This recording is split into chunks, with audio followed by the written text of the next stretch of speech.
Hey everyone, and welcome back to The Explainer. So let's just dive right in, because today, well, we've got an absolutely fascinating journey ahead of us. We're going to take a really highly structured, chronological look into the secret biodiversity of Khyber Pakhtunkhwa. If you're passionate about the natural world, and specifically those hidden ecosystems that are operating right under our noses, you are absolutely going to love what we've put together for you today. We're stepping completely away from the textbooks for this one, and we're looking at raw, unfiltered evidence straight from the field. It's kind of the ultimate question, right? What actually happens in the forests of Malakand when literally no one is around to watch? Now, to figure this out, we didn't send in some massive, noisy crew. I mean, that would just scare everything away. Instead, we relied on a single, silent little observer, a camera trap strapped to a tree, left completely alone in the woods for an entire month. Our goal was just to capture the natural, undisturbed rhythms of this habitat and really try to understand the delicate balance of life out there. All right, just to ground us real quick, let's lay out the exact parameters of our field log. This camera trap was out there actively recording from April 19th to May 13th, 2026. So every single image you're about to see was captured by that exact same camera from that exact same angle over those roughly 3.5 weeks. You're going to see literal date-by-date evidence of how this one tiny patch of forest completely transforms hour by hour. Okay, kicking things off on the morning of April 19th, and you know what's really wild here is that our very first characters, they aren't elusive wild animals at all. At 8:52 a.m., we see a pair of feral dogs just confidently roaming down the forest trail. Look at how comfortable they are. And while it might just look like, some dogs out for a morning stroll, this actually sets the stage for a really subtle but massive ecological pressure. This right here is domestic encroachment into wild spaces, and trust me, it's a theme we're going to see escalate as we dig into the data. But then, the sun goes down and man, the whole ecosystem completely shifts.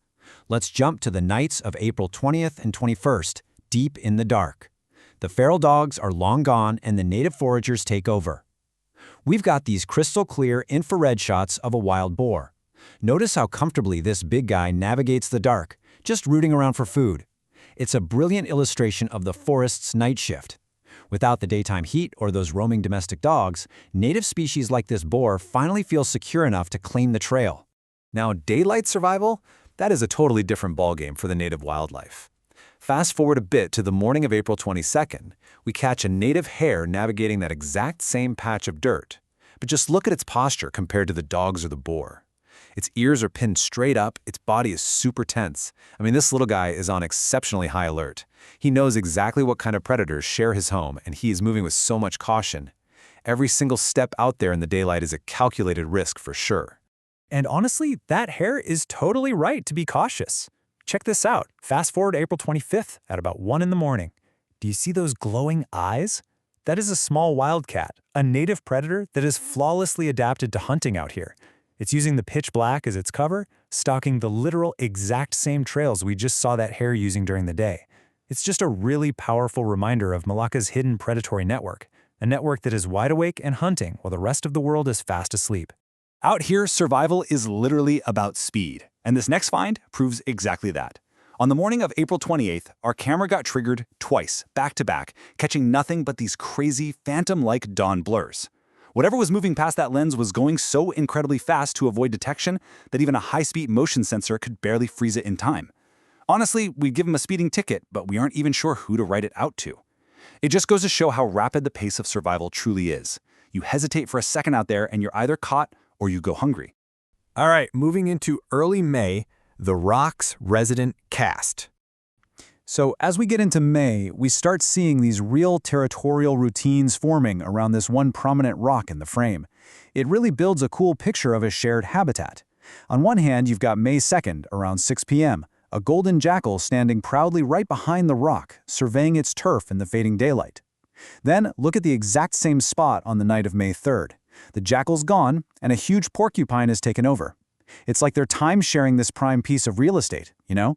The jackal commands the dusk, the porcupine commands the deep night. Just a perfectly balanced ecological dance. Right, so how do they actually maintain this balance? Well, on the morning of May 5th, the jackal's back, and look closely at what he's doing. He's really carefully sniffing the ground right around our focal rock. This isn't just him casually wandering around. This is deliberate scent marking.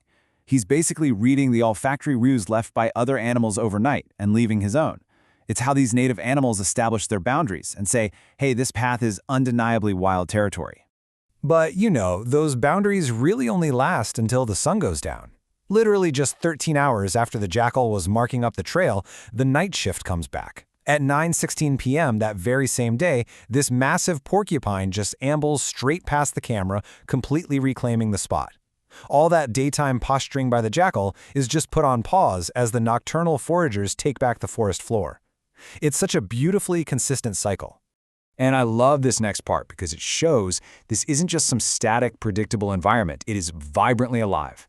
On May 8th, we get this really incredible moment of direct contact. The jackal literally pauses right on the trail, turning its head to look seemingly right at us, or, well, right at the weird box strapped to the tree.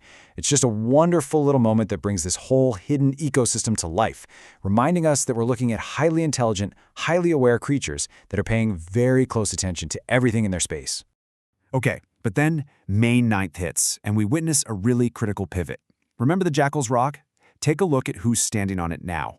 A dark-colored feral dog, standing tall and proud exactly where the jackal and porcupine had established their territory.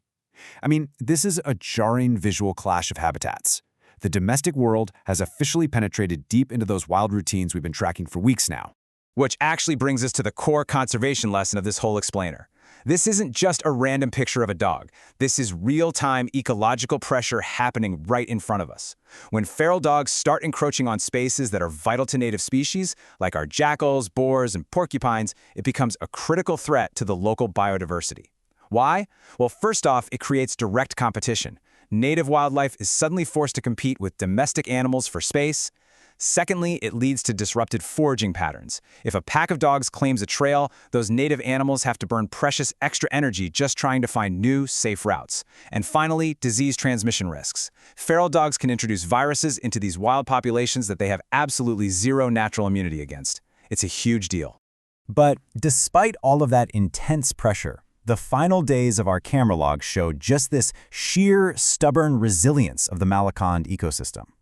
Look at May 12th. The porcupine is right back on the rock in the dead of night. And then on the morning of May 13th, the jackal returns, stepping super confidently over those exact same stones.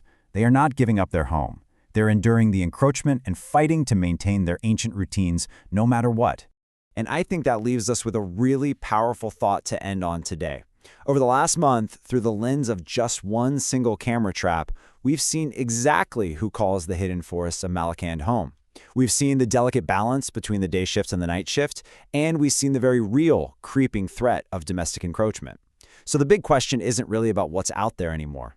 The question is, now that we know who lives right in our backyard, how are we going to protect it? Something to chew on today. Thanks so much for joining me on this explainer. Keep an eye on your own backyards, and I'll catch you next time.